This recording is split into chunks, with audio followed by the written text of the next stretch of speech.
Hey guys and ghouls, this episode is a bit longer than usual, so we've split it into two parts. Basically, we thought that the conversation was worth keeping. We're just getting started and always improving, so we really welcome your feedback. You can reach us at necromancerpodcast@gmail.com, on Facebook at necromancerpod, and Instagram at the necromancer podcast. Here is part one.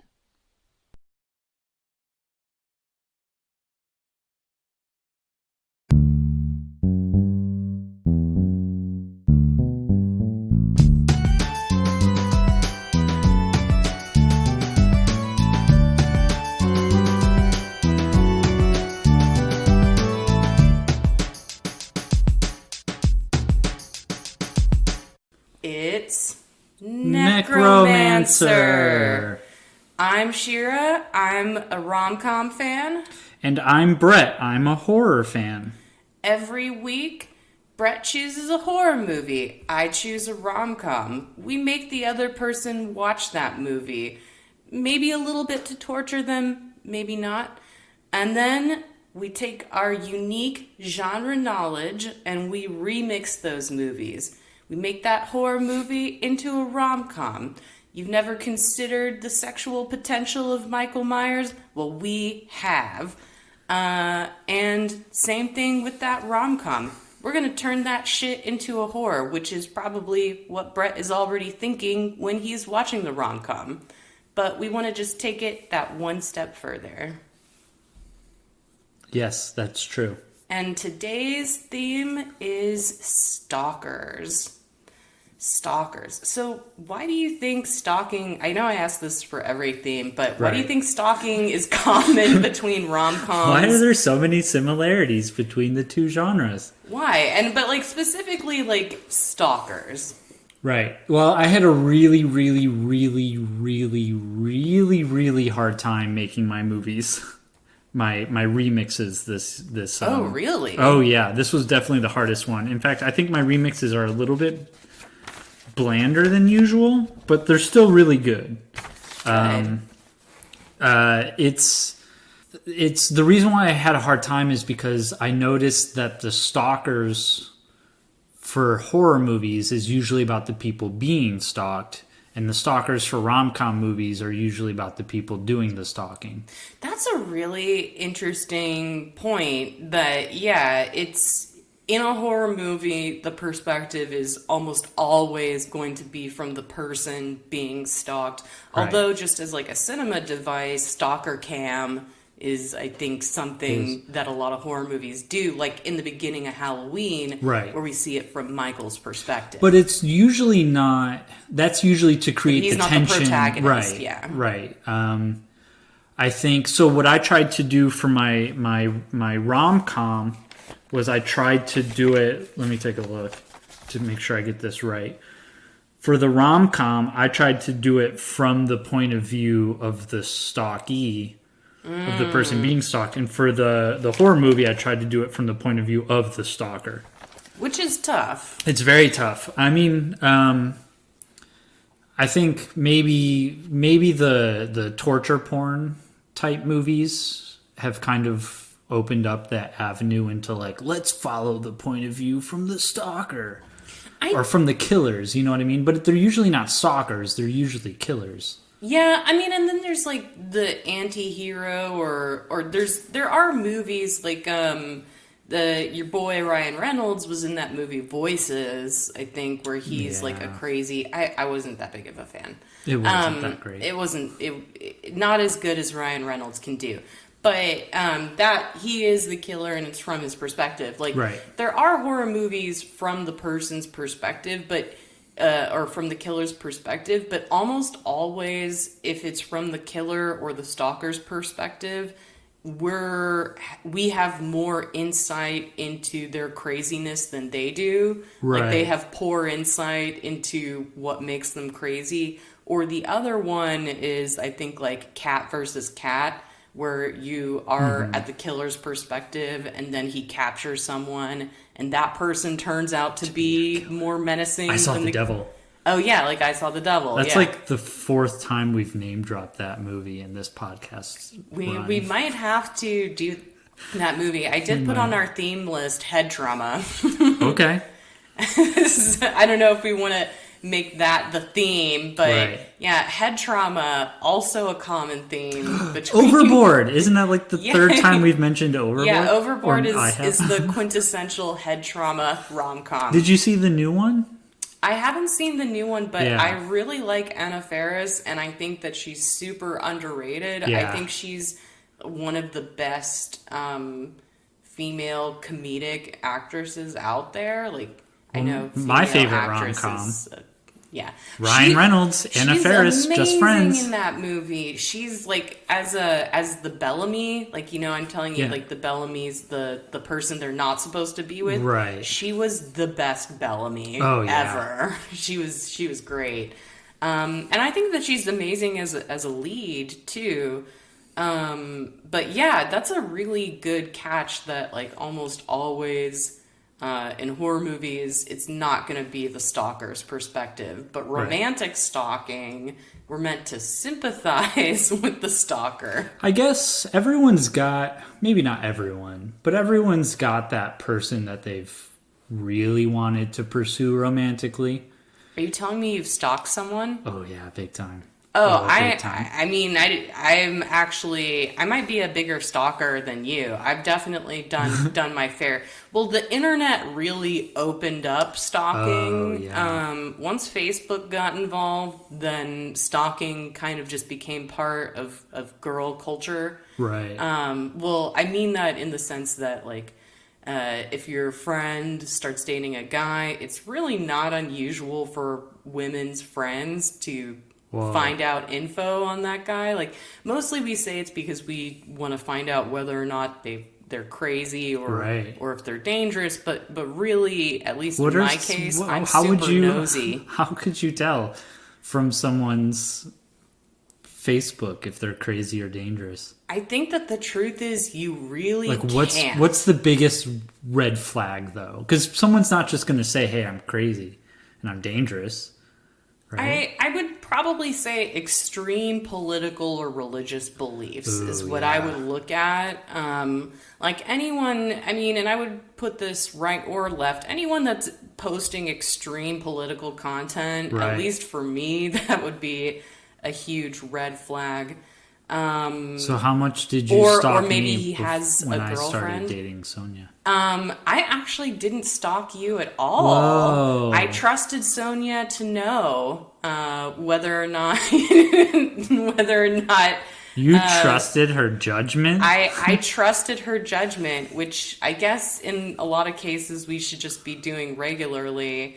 But yeah, women will stalk each other's people on request usually. Before Facebook though, because I didn't get Facebook until I was a senior in high school, you had to stalk the old-fashioned way, which is you have to drive by someone's house. Yeah. I had a friend who had a crush on a teacher. We drove by his house a couple of times. Whoa. Honked. Yeah, Honking? no. Yes, really. Drive-by honking? I've definitely driven by my high school crush's house plenty of times, just because I was curious if he was home.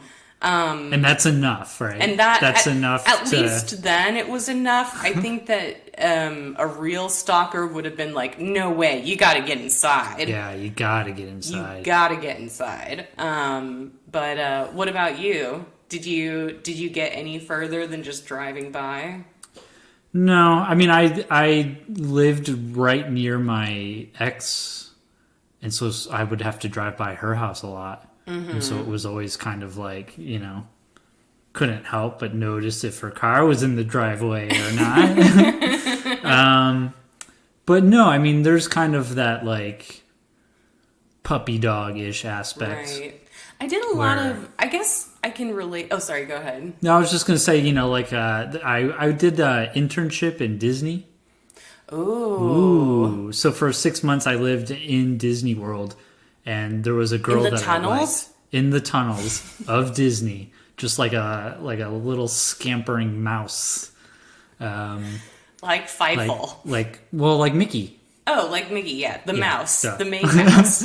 And so there was a girl that I really liked that I probably spent more time following her. She knew that I liked her, though. That was the thing. Oh, no, for sure. So, yeah. Just following her around, making sure she's doing all right. But not like it and It Follows. No, not like it and It Follows. No. I feel like Paul is kind of a low-key stalker in It Follows, and I can relate to Paul's watchy, starey, stalky attitude. I definitely did a lot of that too, which is like stare, stare, stare, stare, look away, stare. Yeah, I noticed that too a lot of times. I probably wouldn't develop any kind of crush on someone unless I knew them. Mm-hmm. So a lot of like friends, or like, you know what I mean? Like, so hanging out with a bunch of friends, don't really like that person romantically at first, but then after a while, like that person romantically. But it's like, well, now we're friends, and I can't really like, I don't know. I was always awkward and strange, but. Yeah, like I could definitely relate to Paul in terms of those weird, awkward side glances and like, should I say something? Should I not say something? Oh no!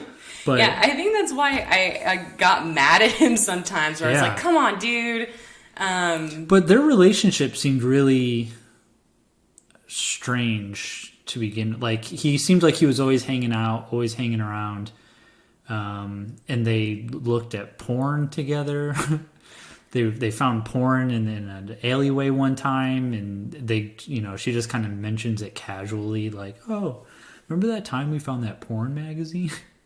Yeah, I guess so. Yeah, they do have a weird relationship. It was really unclear, like, whether or not they were friends or he was just friends with her sister or what. Right. So, should we get started with It Follows then? Yeah, let's do It Follows. Let's follow it to its natural conclusion. And this was your first time seeing it, right? This is my very first time seeing it, and I had several impressions. Whoa. Number one, I think that Mandy takes place in the same universe as It Follows.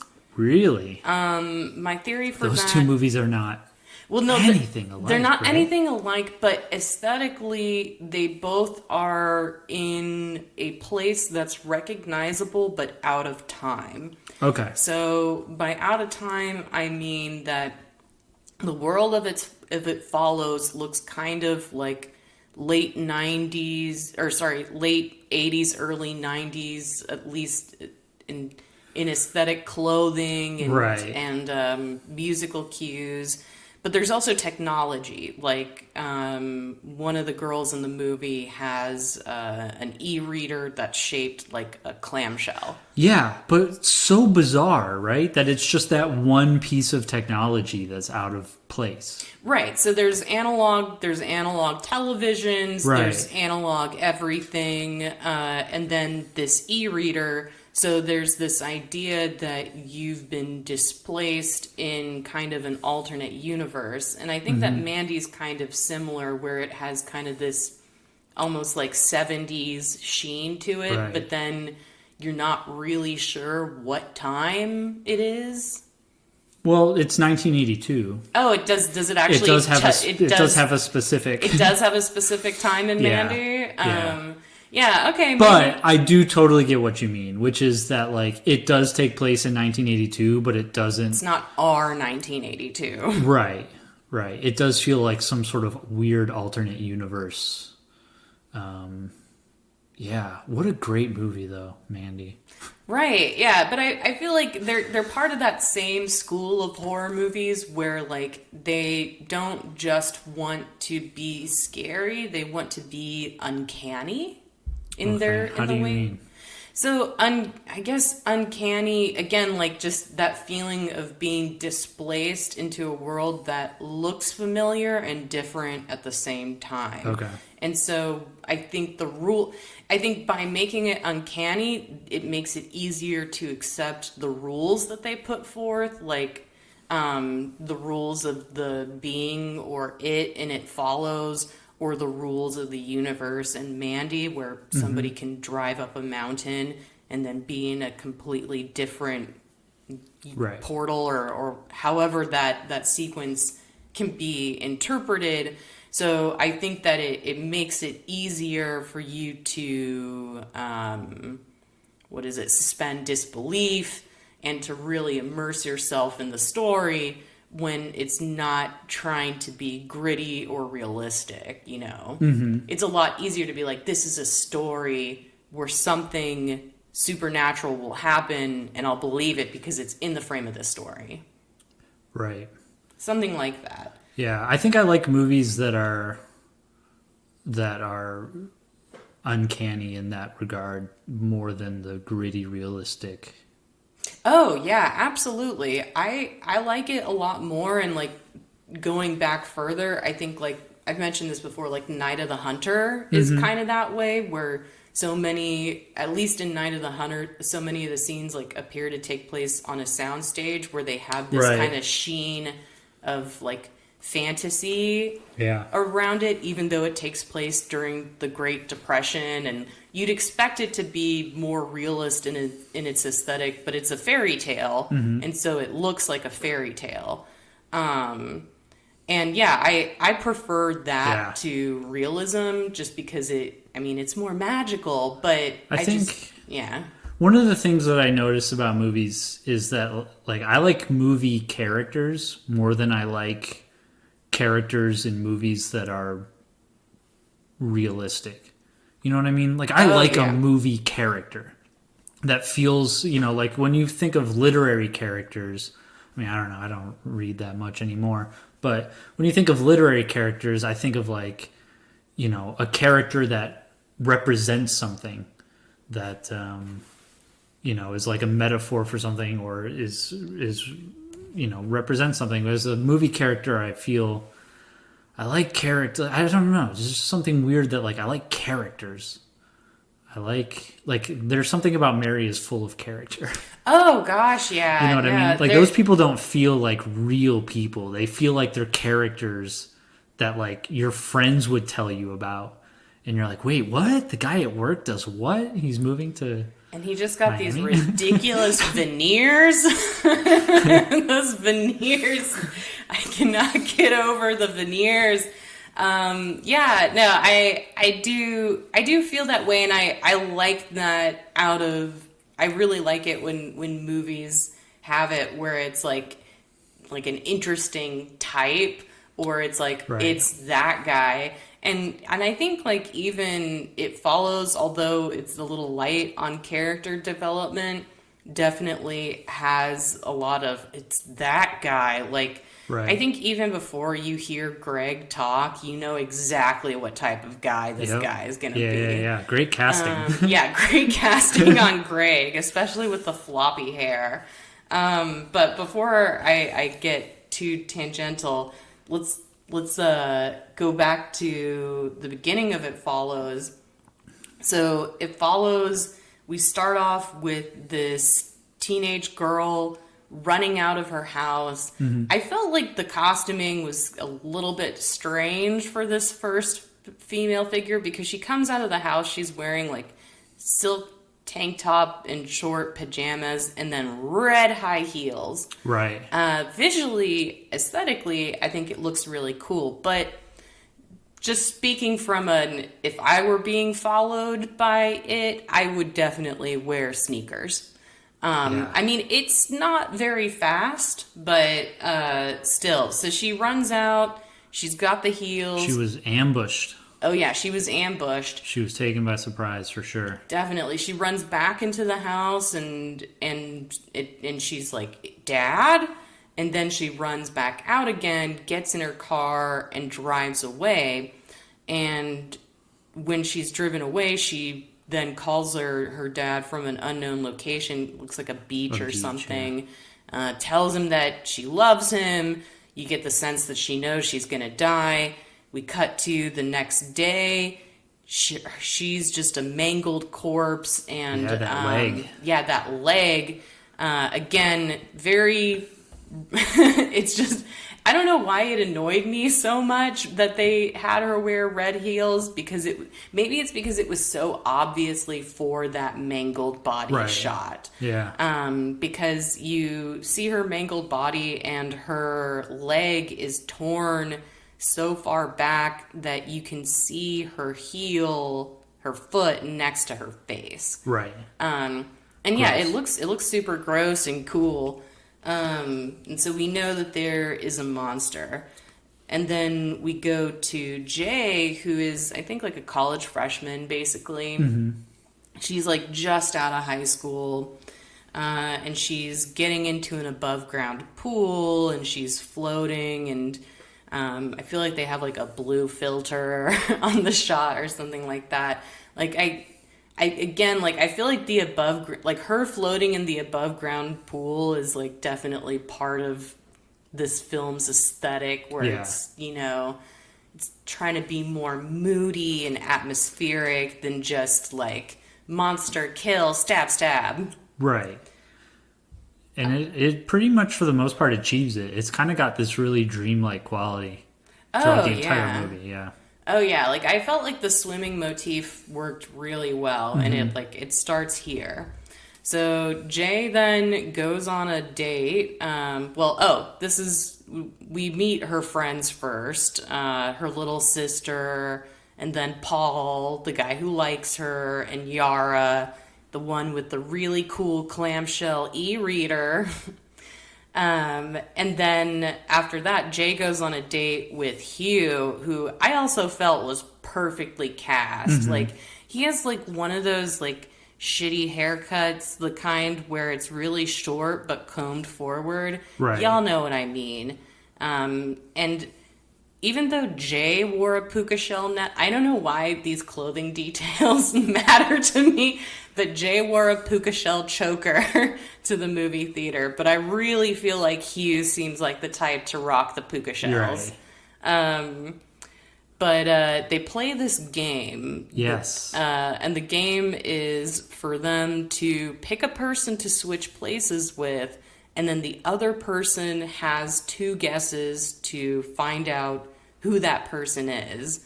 And I thought this was a little bit ingenious as far as like foreshadowing with this silly little game. And Hugh chooses a child. So he can poop his pants. So he can poop his pants and get another shot. But I mean, again, I think it's significant. He chooses a prepubescent Right. boy who doesn't have to deal with any of the consequences of, you know, his actions. But it's also like, it's pretty funny too how he's like, you could have your whole life ahead of you, and she's like, you're still young. Yeah, you already have your whole life ahead of you. Yeah. So I thought it was funny that she kind of called him out on that. You know. Yeah, but I think it's like, it's specifically like he wants to go back to a pre-sexual time where Right. like the threat of an STD, a very special STD, is not there.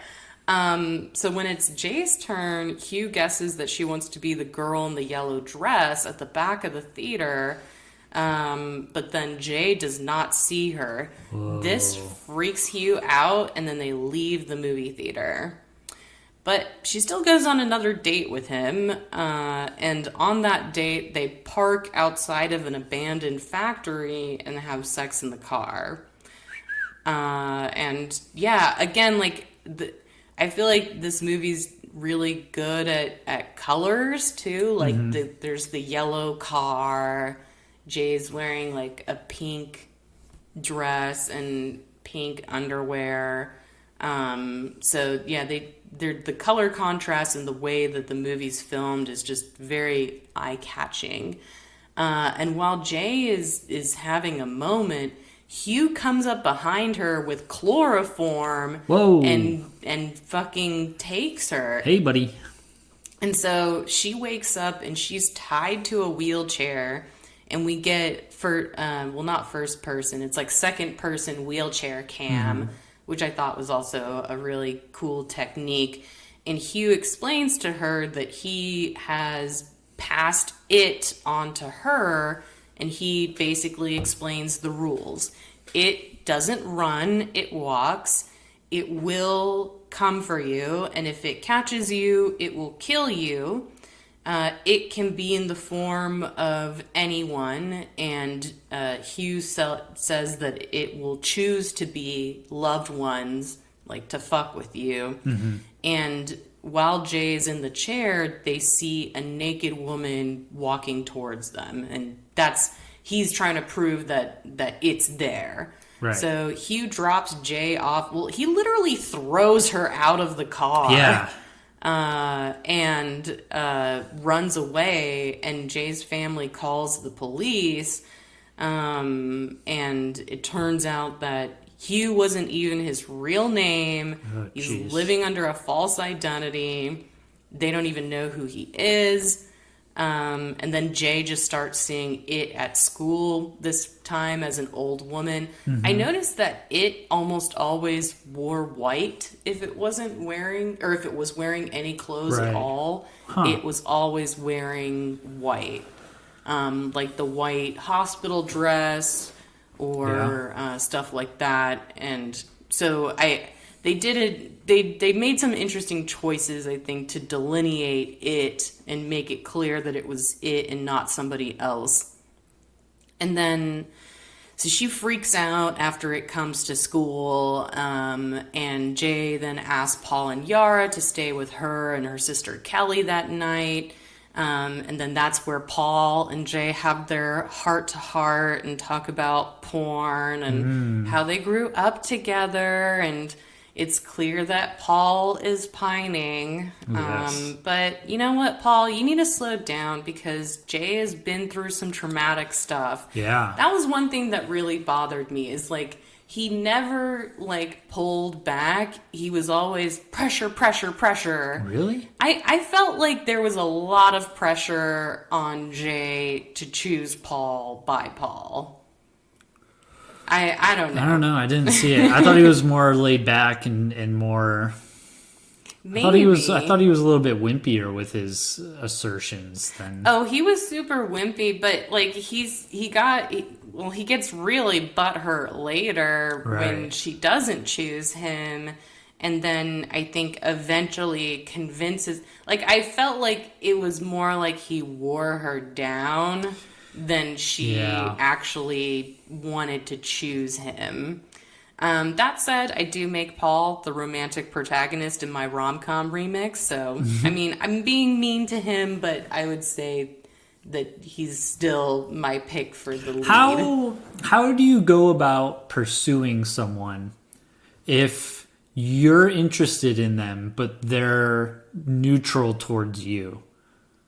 Like, when do you draw the line, right? Because in a rom-com, you keep pursuing them until the very end, and everything works out. Until they see what's so special about you. Right, and it always works out in a rom-com. Yeah. In a horror movie, obviously, you don't have to deal with this as much, but I don't know. I think that's an interesting question, because I've heard of real-life tales where someone's like, I was pursuing her for 13 years until she finally said yes. And it's like, oh, okay. And now we've been married ever since, or whatever.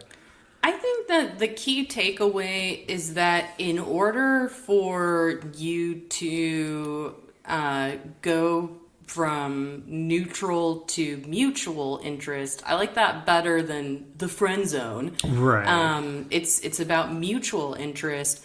I think that for rom-coms, even though the method is suspect, the solution is always make them see you in a different light. In a rom-com, if there is a subject that's neutral to your advances, the plot move is almost always make them jealous. Right. And make them jealous with a fake relationship, or make them want me with a makeover. And then almost always the twist is that the neutral person you were pursuing was never the true romantic interest. You should always want to be with a romantic interest who finds you mutually attractive. But some people learn to find someone attractive. Well, that's Right? definitely true. Like, I feel like in the makeover movies, like Can't Buy Me Love or something like that, it's always like the person who was initially neutral can then be into that person like after they found their confidence Right. or something like that. But almost always, like if your romantic interest doesn't share your interest, the protagonist has to change in some significant way. Yeah. And sometimes the change ends up, curing the problem to begin with, right? Yeah. I guess that's what online dating kind of fixed. I guess Is you can so. kind of just like scout each other out beforehand. That's true, but there's so much that you don't know until you've actually spoken with someone. Yeah, but by then you've kind of got a good enough idea of where like you're either yes or no. That's and then true. you can just kind of like get rid of them if it's a no. That's true. So during this time when they're having their heart-to-heart, someone breaks a window in the kitchen. Ooh. Paul goes to see it, doesn't see anything, obviously. And then when Jay goes into the kitchen, she sees a half-naked woman peeing herself, which is pretty terrifying. And so she goes upstairs, she locks herself in the bedroom, she lets the other teenagers in, and then she sees it coming in again, and this time it's an obscenely tall man. Yeah. Which I thought the sort of people that it cycles through I thought was interesting. Right. So then Jay runs out of the house, bikes to a playground, and we've got Greg, resident bad boy, who lives across the street. He sees all of this and he decides, I want to be in on this business. This looks like trouble. I want to be there. I want to be right at the center. I thought it was interesting how he was talking to his mom or something earlier, or some friend. They were like, those people are a mess. Those people are a mess. I mean, I had a neighbor who was always that person who was like, ooh, I didn't know too much about them, but it was always like, ooh, that house is a mess. Stuff's going on over there. And so I kind of liked how they, just dropped that in real quick. I liked that too. I was really surprised though that Jay and Kelly were those neighbors. Like, they don't seem like they're that bad. Yeah, we don't get enough of their home life to really know. Like, obviously their mom is kind of around, but not really. Yeah, I don't think we see anybody's parents at all in this movie, except as it. Right. Right, but yeah, the actual parents themselves don't really show up. But yeah, so Greg decides he wants to get in on this. They all go to the playground and agree to help Jay find out who Hugh really is. And they find out that Hugh's real name is Jeff Redmond. They go to Jeff's house, and Jeff explains that he still sees it, but that Jay can still pass it to someone else by having sex with them. Mm-hmm. And then Jeff says, it made me kind of angry when Jeff's like, it should be easy, you're a girl. Like, yeah, it should be easy. She's a girl. Well, just because it's easy doesn't mean it's pleasant. Sure. I mean, like, it'd be nice to be able to wait until you find someone that you want to be with. No, you just got to get it out. You just got to get it out, which, that, I don't know what Jay's like. I don't want to shame her if she's into casual encounters, but it sounds like she wanted to date someone before she slept with them. But no, you got to get a move on if you want it to not come for you. So then Greg takes the gang to his family's lake house where he teaches Jay to shoot. And then as Yara comes up behind Jay, and the whole gang actually sees her getting her hair pulled. So as we've discussed in the past, I hate scenarios where it was all a dream, and I'm really glad that we got some proof that it was not just some kind of mental illness that was happening to the characters. No, they're really being followed by a supernatural entity that wants to kill them. Yes.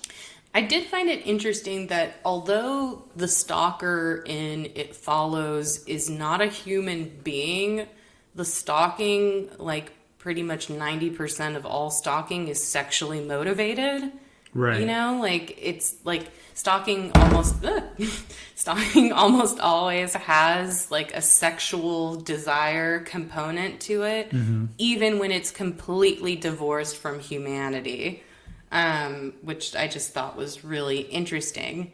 But so the struggle ensues. I thought that this whole sequence was good. Yeah, I really like this sequence a lot. I like how the friend, what's the friend's name?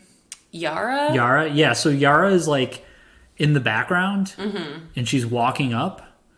Right. But then like when they cut to the beach and they show Paul sitting in the chair chilling on the beach, and then they show Yara like come off frame and like swimming in, and then you're like, oh, like at that moment it all clicks and you're like, no, wait, that's it. It follows. It followed them there. It followed them there. So now like we actually see from everyone else's perspective what it looks like, and it's, you know, a strong, scary monster. So they fight it. Paul actually gets scratches from fighting it. Yeah. So it knocks him away. Right, which is like, I think, a way, again, of us saying that Paul is the one that really cares. He actually believes her, that it is real. They lock themselves in a barn. It smashes through the barn door. And then Jay gets into Greg's car and she tries to drive away, but then she crashes in a cornfield. You know, I hate it when that happens. And she wakes up in the hospital with a cast. So then Jay decides to have sex with Greg, naturally, to pass it on, because Greg seems like he's, you know, confident and strong and like he's going to be able to handle it. But days later, we see that it, in the form of Greg, smashes a window, and he goes into Greg's house, or it goes into Greg's house. Jay decides to follow it, and she sees it banging on Greg's bedroom door in the form of Greg's mom. And then Greg opens the door and gets attacked by it. And this is the real crazy part to me. Jay goes into the room and sees it having sex with Greg's dead body as his mom. Ooh, gross. So not only does it follow, it fucks. Oh, yeah, big time. It fucks. The whole point of passing it on is to fuck, right? So it makes sense that once it catches up to you, it's like, it's fucking time. It's fucking time. Yeah. Yeah, I found that extremely, extremely disturbing. But it also, again, like, one of the things about It Follows is you end up spending a lot of time considering the rules, right? The rules of it. And I wonder, like, so is the it in It Follows a single entity, or is it actually more like a virus where it is propagated through sexual transmission? I don't know how you mean. I think it's a spiritual type. Like a single, yeah. So what I meant is like basically, a are there multiple its that get generated based on multiple sexual encounters? Like No. it copies itself. I don't think so. Oh, you don't think so? You think there's one it that just fucks everyone? Yeah, that's how it sustains itself. Because there's all that flashing and stuff, which I really liked. Yeah, it looked like electricity was involved in its powers. It was like zapping him of his life force. Oh yeah, no, it was definitely kind of succubus, incubus like. Yeah. And this was a really interesting one because the part where the peeing girl comes in is all shown off camera, right? We don't see the window break. We don't see it enter the house. We just see the aftermath, which is this girl walking really slowly, peeing herself. Right. But for Greg, we see the Greg pick up a rock and just like lob it at the window and then walk up to the window and just sort of like flop himself in. And it's one of those things of like, He does kind of move like an NPC, right? yeah, it's one of those things of like not seeing it is scarier than seeing it. Because not seeing it enter the house and just sort of like hearing the window and then entering the room and knowing that it's going to be there, but not knowing what it's going to look like. And so like all that is like really tense and crazy. And then it's like this really in your face, disturbed. Wasn't she like beat up too? The girl was like all like, beat up and messed up and peeing. Like, ah! But then just to see Greg pick up a rock. There was something just weird about like, It seems mundane. Yeah, to me it was like this, not divine. What's the opposite of divine? Like demonic. You know what I mean? Like it seems like an ethereal type creature. Earthly. No. Divine Demonic. is like, divine is good, but what's the opposite of divine for bad? Demonic? You know what I mean? Yeah, I guess demonic or evil. Malicious. Something like that. I feel like I should have the words at ready as an English major, but I'm like thinking like 12 steps above that. Right. But yeah, it seems like this really powerful demonic type creature that can, change form and smash open doors. But it can't run. And it can't run, which is like, okay, maybe I get it. But to break a window, it's got to pick up a rock and like lob it. I don't know. There's just something silly about it. I mean, yeah, it does still have to get in the old-fashioned way. Like, I also wondered, like, how do the rules apply if Jay were to fly overseas? Like, does it walk the ocean? I imagine that it walked in a straight line at all times directly to whoever it was going to. So it doesn't even have to be over an ocean. It just had to be through any body of water. Right. But I imagine that it would walk underwater. Right. It would just walk across the ocean floor. Right. To get there. That would take a long time. Yeah. You see, I feel like like she could have flown somewhere, but when I was a freshman in college, I didn't have a lot of flying money. That's true. And my parents probably would have been you got to fly somewhere and you've got to pay for your hotel and housing, and it's expensive to leave home. That's true. These teens don't have the same resources that we do. So the next day we cut to Jay undressing on a beach and wading out to a boat with 3 men in it. Do we assume that she had sex with all 3 or just one of them? Yeah, that's a good question. Did she have sex with any of them? I think that she did, because later that day, Paul offers sex and she refuses. Yeah. I don't know. And her cast was like wet and like she had one of those vacant looks on her face. I'm glad that they cut away. I really don't want to know. I feel like it would have been, not the best storytelling to have to see that, but I think we're meant to assume that she did. However, those 3 guys were just a snack for it, because it's right back. It's right back. So it comes back and it's stunting. It's like on the roof. It's, really showing like, bitch, you can't get rid of me. Like, I know it's not that sassy, but we never really get to hear its point of view because this is a horror movie. So now Paul has an idea. They lure it to an indoor swimming pool. I feel like this was a really good use of just like locations. Like I know that the movie was shot in Michigan, right? Kind of near Detroit. And so I don't know, like I'm guessing that they found this indoor swimming pool location in Detroit, and it looks like it could be a music video. Right. It looks really cool. And it really looks abandoned. It really does look abandoned, except the pool is pristine. Yeah. Like, I would just assume that if it were abandoned, there'd be all this shit in there, or the pool would be drained. Right.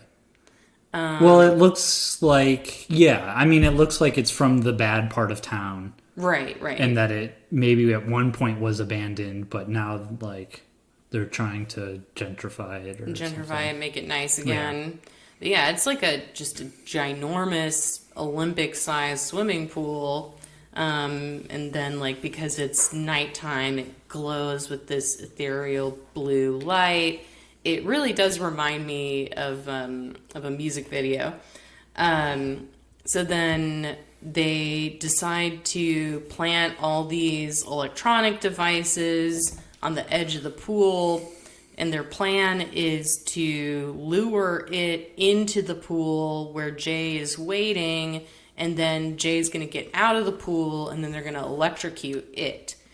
Well, things don't go quite as planned. It comes, and similar to when it was throwing rocks in Greg's house, it just starts throwing shit at Jay. What I like about this is immediately the plan goes wrong. I liked that too. I like that too. Plans tend to go really well in a lot of horror movies, at least the final climactic plans. Right. And in this case, that didn't happen at all. Yeah. Usually there's kind of like maybe a little bit of hope before something, like some sort of accident happens that, causes the plan to go awry. But in this one, immediately, like, it is having none of it. It's just... Oh, yeah, like, it's not that dumb. I mean, and it... But is it, like, I don't know. It just seemed weird that it could think like that to me. Because to me, the whole point was it just walked straight to you until it fucked you to death and zapped you of your life force. But then for it to actually, like, make decisions, it seemed really weird and out of place, but... It definitely was strange. Like, I mean, yeah, it is not human, but it is humanoid, I guess, in some way. But I liked it. I liked how it saved... Like, it didn't reveal all its cards because it didn't need to. Right, right. But once it was put in a situation where it was tested, it was like, oh... I'm going to ace this test. I'm hip to what's going on here. Yeah, no, it definitely made the stakes high. And so then Kelly has the smart idea of she puts a scarf over it to make it visible, and then Paul shoots it and it falls in the pool. And then while in the pool, it tries to make a break for Jay and pull her under. But then Paul manages to shoot it again. And then when Jay checks the pool to see if it's dead, she just sees the pool filling completely with blood. Yeah, I thought that was a cool scene. And then it dissolves into the next scene. And then finally, Paul gets to have sex with Jay. Finally. Well, after, like, very much pleading his case. And then you see Paul driving past some prostitutes, and I guess that's implying that he had sex with one of them to pass it on. And we end with Jay and Paul walking down the street, holding hands, and we see a figure walking behind them. What? Did you not get that? No, I did. Oh, you didn't? But yeah, we don't know. Is it it? Is it not it? This was a really good cliffhanger type ending where it felt like the natural place to end it. Like they defeated it. Is it really dead? Probably not. Is their plan of sleeping with a prostitute going to work? Even like if he went through with it at all, I don't know. Paul seems like he's not really the kind of guy who would do that. Right. You know what I mean? Greg in a minute. Oh yeah. But it doesn't matter. You know what I mean? Right. At this point, we've hit an hour and a half into the movie. It's got to end. And so we end it. And of course, we have to end it. I mean, every horror movie has a cliffhanger. Right. Every single horror movie ever has a cliffhanger of an ending. Of like, is it going to come back? Or is the killer really dead? Or anything like that. I'm a big fan of the final jump scare endings, like Carrie. Oh, yeah. Yeah, that's a good one. But yeah, so, I mean, but it just felt like... It felt like one of those endings that was just like, this is the perfect place to end this movie, with just that little bit of like, is it there? Is it not there? We're never gonna know. Right. I like that better than we talked a lot during the descent about the bummer ending. Oh yeah. Where it's just like, no, the monster wins. Yeah. Where I like an ambiguous ending a little bit more than that. Did you ever see Martha, Marcy, May, Marlene? Yeah, I did. Oh man. First of all, that movie is amazing. Oh, Elizabeth Olsen knocked it out of the park. So great. But that movie I remember ended kind of in a similar fashion of like, is the cult gonna come get her, or did they just kind of forget about her? And it ends in that really ambiguous state, but it perfectly puts you in that mindset of the people. Like, I thought this one was a little bit more fairy tale ending, but I really like those endings that like where you can end on that cliffhanger that puts you in the mindset of the character. That's a really good point. As far as like what makes an ambiguous ending like that work, and as an audience like feel satisfied, it's not that the story is unresolved, but that it puts you in the mindset of that character for whom it's never going to truly be resolved. Right. Like for Jay, she's never going to stop looking over her shoulder and wondering if it's coming for her. For I forget what her real name is. In Marcy, Mary Maylene. But Elizabeth Olsen's character is always going to feel fear that she's going to be caught up with by the cult. Right. Yeah. So yeah, no, I agree. That's a really good read as far as like I think why that worked. All right. So what about these rom-coms? You said that it was hard. It was super hard. I actually, I'm for the curious. first time, I did two. I mean, my first one is bad, so I had to redo it. Oh, really? Okay, But let's I hear did them. two. Well, I'm only going to tell you the first one. Okay. Because it's kind of, they're both very similar, but I think last week I talked about how I never cross anything out or never redo anything once I write it down. This that time was a lie. I wrote down a whole movie, and then I was like, nah, this movie sucks. Let me change it up. Because I wanted to try to incorporate the hex type aspect of it. Right. I really wanted to try to keep that in there. Curses are huge in rom-coms. But at the end of the day, I couldn't find out a good way. I found a better gimmick for my thing. Interesting. And so mine is called The Dating Game. And it's about Jay, who is a sportscaster / journalist. And she's like really clumsy off the air. You know, she's a typical clumsy girl in a rom-com. Yes. And she's stalked by, like, she's got an internet group that stalks her. And it's moderated. This group is moderated by the lead stalker. So, you know, typical internet stuff. Okay, yeah. She's got like a whole subreddit dedicated just to like her and her failings as a sportscaster and why everyone hates her. Honestly, for female sportscasters, this really isn't that far out of the imagination. And Paul is her cameraman. Oh. Yeah. And so Paul has a little bit of a crush on her. But then during one of her broadcasts, her stream gets hijacked, and the hijacker is, you know, basically telling her off. And so then she makes an on-air bet with her stalker to either go on a date with him or he has to leave her alone forever. And the stalker accepts the challenge, and the challenge is going to be like a sports challenge.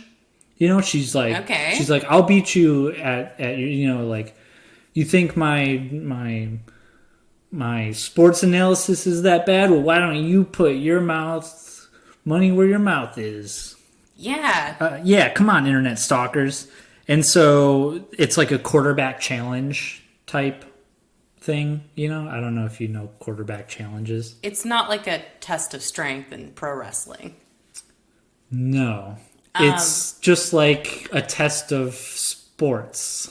It's a test of quarterback. You know what a quarterback is. Well, I know what a quarterback is, but like, so like they ask them like questions about plays? No, quarterback challenge is where you just like have to throw accurate passes to people. Oh, okay. Yeah.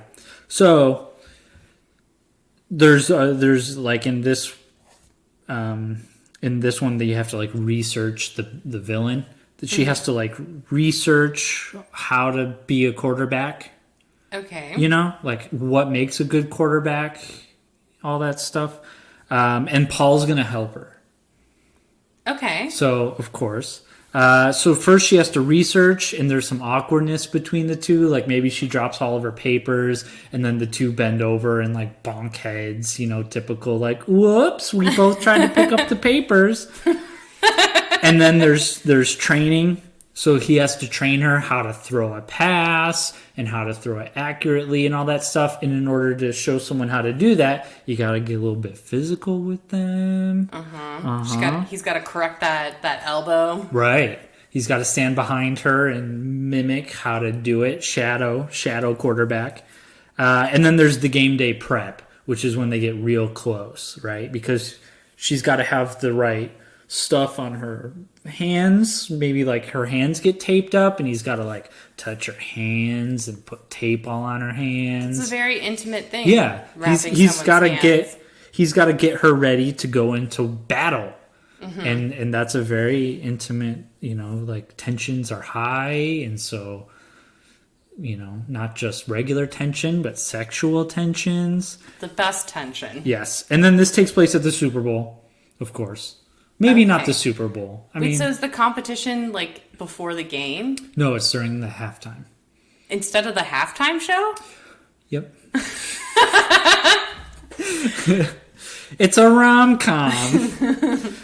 You know what though? I'm a big fan of like if you are gonna do a halftime show, you might as well do it for the people who aren't interested in sports.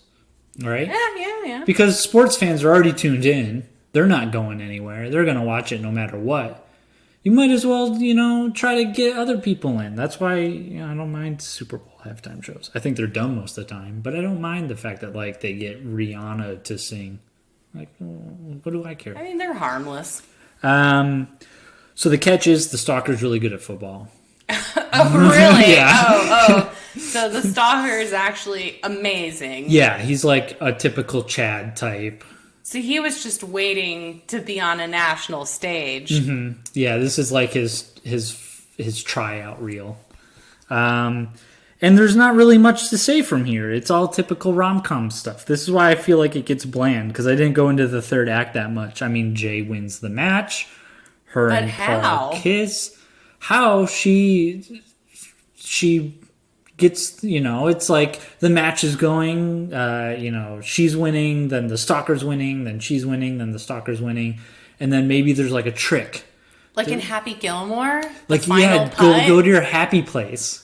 What a great movie that movie is. And so, yeah, she's like got to go to her happy place, or maybe there's like a trick where, you know, Paul taught her, you know, like if you put your elbow at 45-degree angle, then you can throw more accurately. I don't know.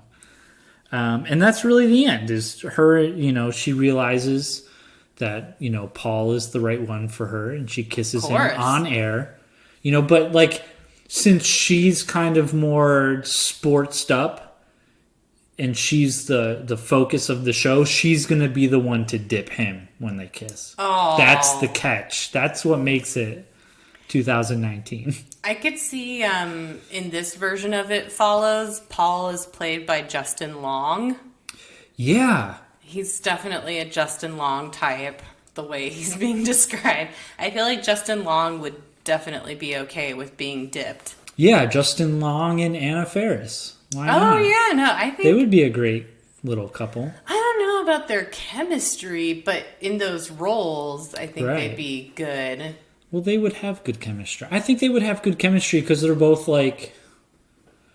Funny people. Yeah, they seem like they both have that same approach to a comedic scene, which is like, I'm just going to let my natural charm take over. I'm not going to force it. They don't seem like they force their... Oh, yeah, no. You know what I mean? They seem really natural. Yeah.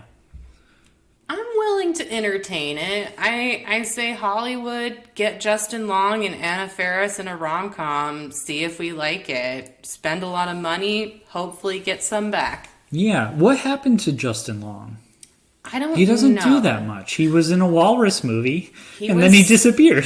He was transformed in a walrus movie. Is he still a... Well, did you see that movie? Is he still a walrus? Is he still a walrus? Is that the problem? maybe that's why You never go hasn't... full walrus. Yeah, you never go full walrus, and once you do, you have a harder time getting roles. But yeah, I don't know where Justin Long went. I feel like he's done some stints on TV. He's been great as like a TV guest. He was in New Girl as one of the boyfriends. But I'm ready to see a Justin Long return. Yeah. It seems like that would be good. So I actually kind of, maybe it was because watching There's Something About Mary and It Follows together just made me think, romantic comedy. Okay. Also, yeah, mine has a lot of sports stuff in it. Right. And Mary is all about that quarterback. Oh, yeah. Sportsies. That Brett Favre. Brett Favre. What about Brett Favre? I don't know why I like that line so It's much. a great... It's really good. The line isn't particularly great because it's just, what about Brett Favre? But his line reading of it is definitely...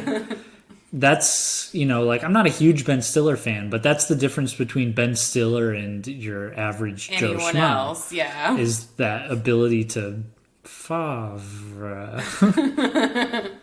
Yeah, he was really good in this movie. I think, like, in my list of romantic comedy actor protagonists, I would put Ben Stiller below Billy Crystal, but way above like Seth Rogen in terms of like the comedian romantic leading men's. Like, he's definitely up there.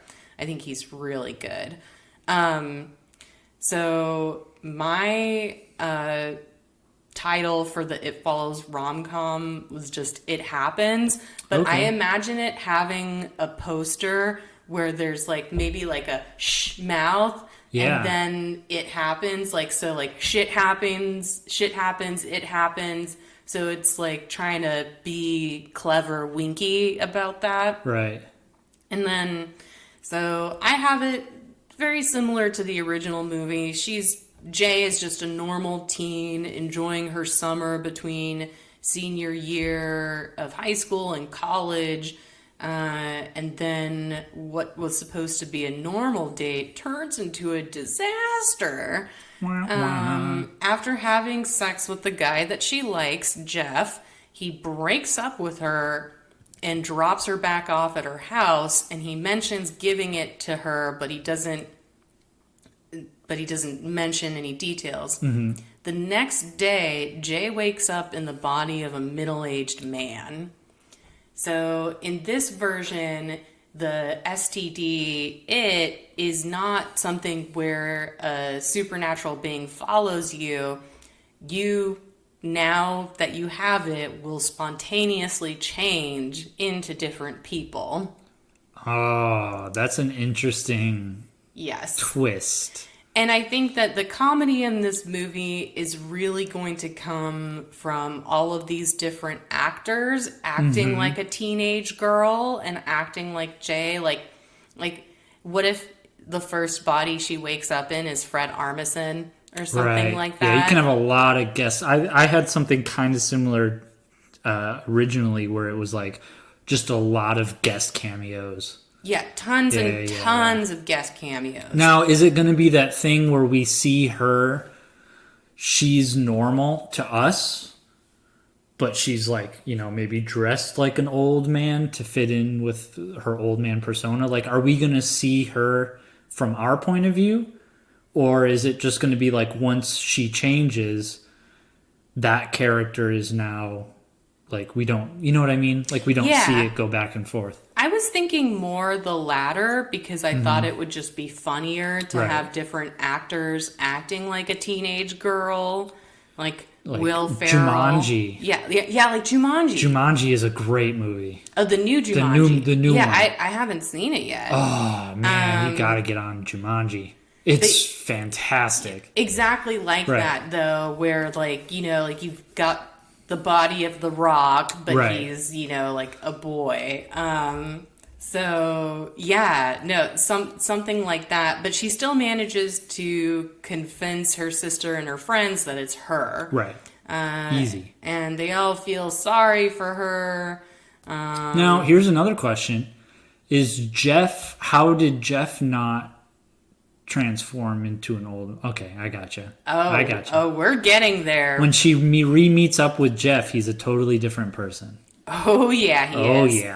Oh, yeah, he is. So Paul is particularly crushed by Jay's STD because, I mean, he loves Jay and now she keeps changing into men and other people.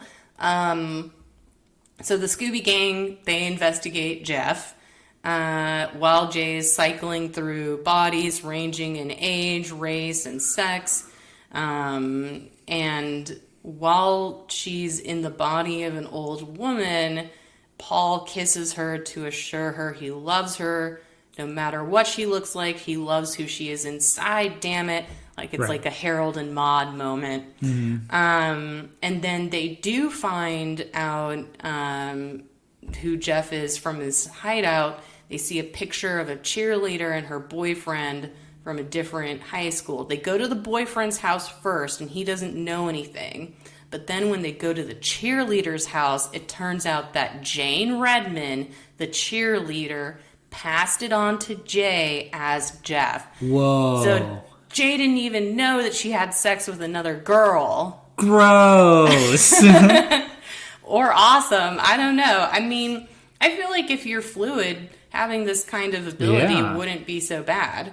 So then Jane explains the rules that you have to keep passing it on if you don't want to keep cycling between different forms. And then, you know, at this point, we're into the third act, and Jay doesn't want anybody else to be cursed. I found that interesting that it follows, well, I guess it follows never did that because the idea is once you were killed, it would keep moving down. It would go so back. The impetus to pass it on is really strong, but no one, I mean, well, they do kind of say like, it stops here, we fight the monster. Right. But still, nobody was like, I'm going to just hold on to it and prevent anybody else from being hurt. Did you think, before we move back into yours, did you ever think at any point in time during It Follows that they were going to find like a demonic book, like a Necronomicon, and it was going to have the rules, and like one of those rules was going to have its weakness? Or did you ever think they were going to find like a witch doctor, or, you know what I mean? Like, did you ever think that we were going to go into the world of It Follows? Because instead, it follows them into the high school world of like Scooby-Doo hijinks, where they set up the plan and the plan goes wrong. That's a really good point. I actually never assumed that we were going to get those kind of answers. I feel like if it were a Wes Craven movie, oh, absolutely. We're seeing that witch doctor. Right. We're getting the book. But for this movie, just the way that I feel like they set up the conditions of the world, I would have been really surprised. I would have been less surprised if it turned out that it was originally like an analog computer virus. Right. Like if it had something to do with kind of this analog-y, techno-y world, then I would have been more inclined to think that we might learn. Like if it came from a lab, I feel like in this world it would have come from a lab versus from a book of, a supernatural That's weird. spells. I feel the complete opposite. Really? I feel like this is an ancient force that we're dealing with. Oh, really? And it's been going around for centuries, yeah. That's Which is why possible. the first time I saw this movie, I definitely thought like, well, the way movies work is we're going to get the book or the whatever, and that thing is going to tell us how to beat it, and then we're going to almost beat it, but then not, but then we'll win in the end somehow. Right. And then even when I was rewatching it, I almost had to like convince my brain that like my brain made up this whole entire other movie. Yeah. And I almost had to like go through that like this weird deja vu where I was like, I remember them finding a book. Like I remember them finding a book, and Because like you wanted that to happen. yeah. So it's so weird watching it again. Yeah. That's interesting. Yeah, I never would have thought that they would find anything to explain the lore behind it. I think because the filmmakers kind of rightly assumed that the less you know about it, the better, the more interesting it is. So at the very end, she doesn't want to pass it on, but she and Paul are getting closer. They're continuing to date, but this becomes impossible whenever Jay is in the body of a child instead of a teenager or an adult. And they consider having Jay have sex with someone else. But at this point, she and Paul really love each other. So it's like, oh, I don't want you to have sex with someone else. Right. And they finally come up with a compromise to share it forever by passing it back and forth for the rest of their lives. So sometimes Paul has it, and then sometimes Jay has it. But they're both afflicted. Whoa. That's messed up. I mean, I guess it's messed up. I tried to make it less of like a bummer and more like like they're sharing it. Yeah. Which if you watch anime, did you ever watch the show Ranma? No.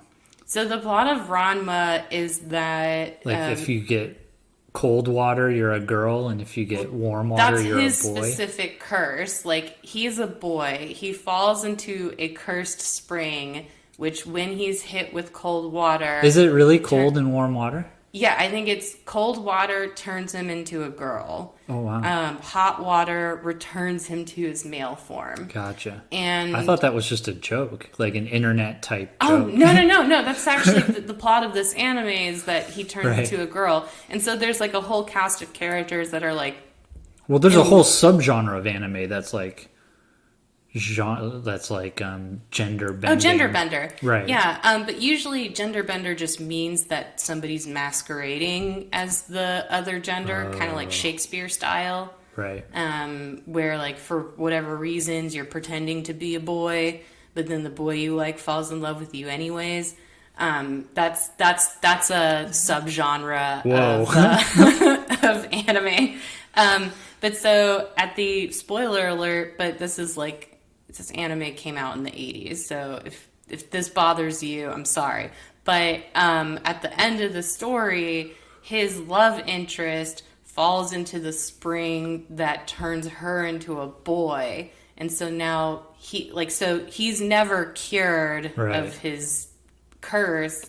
She just has the complementary curse, and then they live happily ever after. Oh, that's cute. So that's kind of what I was thinking, where it's like, sometimes you can't solve the curse, but you can live with it in a way that works for both of you. Right.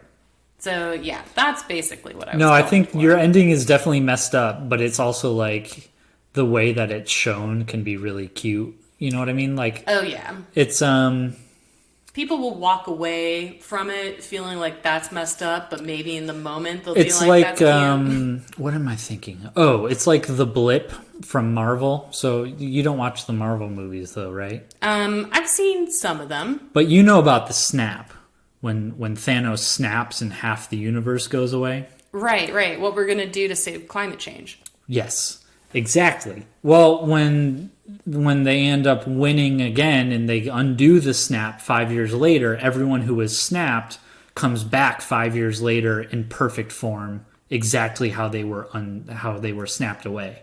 Oh, whoa. And the implications of this, of course, are hugely disastrous and existentially chaotic. Because they're 5 years younger than everyone else? Yep. Yeah. Which is like a source of humor, of course, in the new Spider-Man movie. But, like, you know, there's questions about, well, what if you were flying on a plane and then you got snapped back because that plane's no longer there? It's just all this weird stuff. So, Marvel never really deals with any of that, of course, because it's a fun movie. You know, those movies are fun movies. They're not real movies. So I feel like your movie is the same way, where it's like at the end it's really cute, and it's like, oh, we're going to be changing into different people forever, and we're just going to have to deal with it. But the actual real life implications of that are like, whoa, that's messed up. Oh yeah, the day-to-day is definitely going to be messed up. Right. No, that's a really nice movie. So, before we get into There's Something About Mary, what is there about Mary? Who did you have a crush on from It Follows? I had a crush on Jay. Oh, yeah? Oh, yeah. Jay was very cute. There was something even like the way that she had her cast. You know what I mean? Just like the way that she had a cast on and the way that the cast got all frayed up and marked up and stuff. Like, I don't know, there's just something about the way... Like, I think the movie really hinged on her performance. Oh, absolutely. And I think she knocked it out of the park. So I really... And we're spending most of the time with her. Right. So it's not like any other character is really that important. Like, there's no little quirks like Annie in Halloween. Annie is much more of a character. And her character has like more quirks to latch on to. Whereas this movie, everyone else is kind of blander, but no, yeah, I would thought say she did a that's really good true. job. Now that's definitely a good read. I forgot about how cool Annie was. Annie's so cool. She's so cool. I really liked Yara, the girl. Well, Yeah. I mean, I want that e-reader For sure. but also I like Dostoevsky. I would also probably get shot in the leg if I tried to help fight it. Like, that's to me very relatable. And I thought she was cute, and so did Greg. Yeah. Yeah, she's definitely, like, her character is definitely the most quirkiest of the side characters. Whereas, like, her sister was just, like, the sister. Right. She didn't really have anything else to do other than that. But, yeah, like, I feel like Yara is the kind of character that a writer would put into a movie just because they want someone to be able to quote interesting things that they're reading. And I feel like that impulse in me is very strong. So I can see, like, I guess that's why I loved that character and had a crush on her, because it's like, you're so not necessary, but I really like you. That's basically how I felt about it. Yeah, it definitely, she was definitely juxtaposed between what she was reading and what her character looked like. Right. Yeah. Huh. Yeah. To be continued in part 2.